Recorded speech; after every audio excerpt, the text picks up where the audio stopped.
Today we listen to what Jesus and Saint Faustina say about confession and how God uses this sacrament to pour out His great mercy onto us.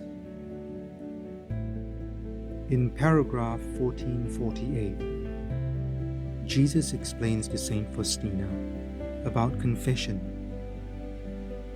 We read, "Tell souls where they are to look for solace, that is, in the tribunal of mercy, the sacrament of reconciliation.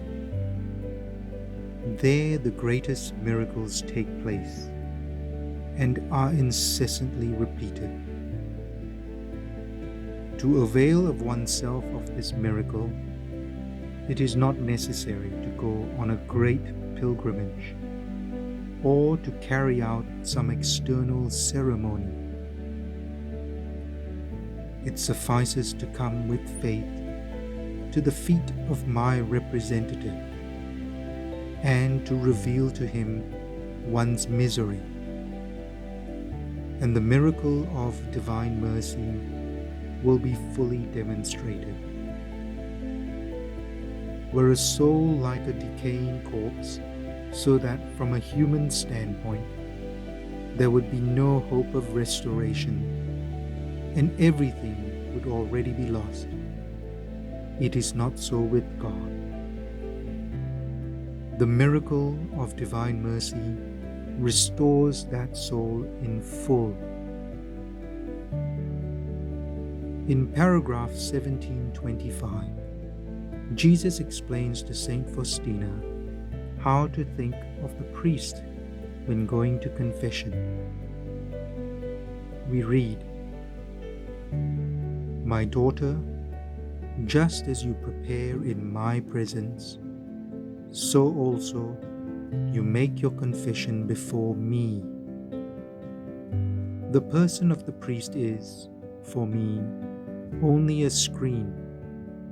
Never analyze what sort of a priest it is that I am making use of.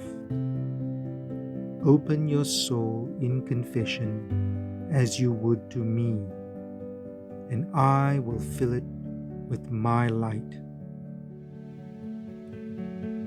In paragraph 113, Saint Faustina explains the way we should behave in order to take advantage of confession.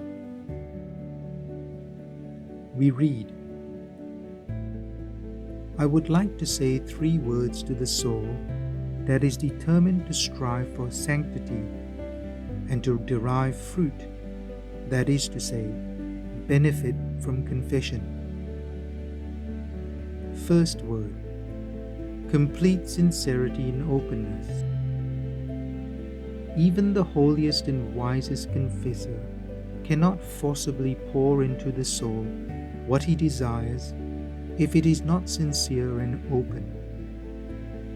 An insincere, secretive soul risks great dangers in the spiritual life, and even the Lord Jesus Himself does not give Himself to such a soul on a higher level, because He knows it would derive no benefit from these special graces.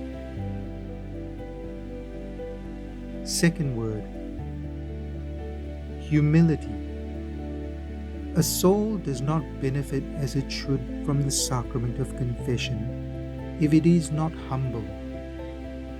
Pride keeps it in darkness. The soul neither knows how, nor is it willing to probe with precision the depths of its own misery. It puts on a mask and avoids everything that might bring it recovery. Third word, obedience. A disobedient soul will win no victory, even if the Lord Jesus Himself in person were to hear its confession. The most experienced confessor will be of no help whatsoever to a soul. The disobedient soul exposes itself to great misfortunes. it will make no progress towards perfection, nor will it succeed in the spiritual life. God lavishes His graces most generously upon the soul, but it must be an obedient soul. Again in paragraph 1602, Jesus explains to Saint Faustina about confession. We read, "Daughter, when you go to confession, to this fountain of my mercy, the blood and water which came forth from my heart always flows down upon your soul and ennobles it. Every time you go to confession, immerse yourself entirely in my mercy, with great trust, so that I may pour the bounty of my grace upon your soul. When you approach the confessional, know this, that I myself am waiting there for you. I am only hidden by the priest, but I myself act in your soul. Here the misery of the soul meets the God of mercy.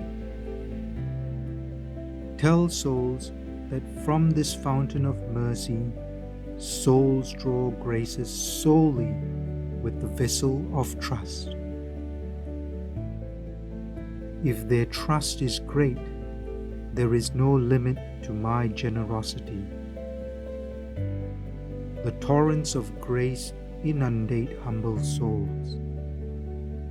The proud remain always in poverty and misery, because my grace turns away from them to humble souls."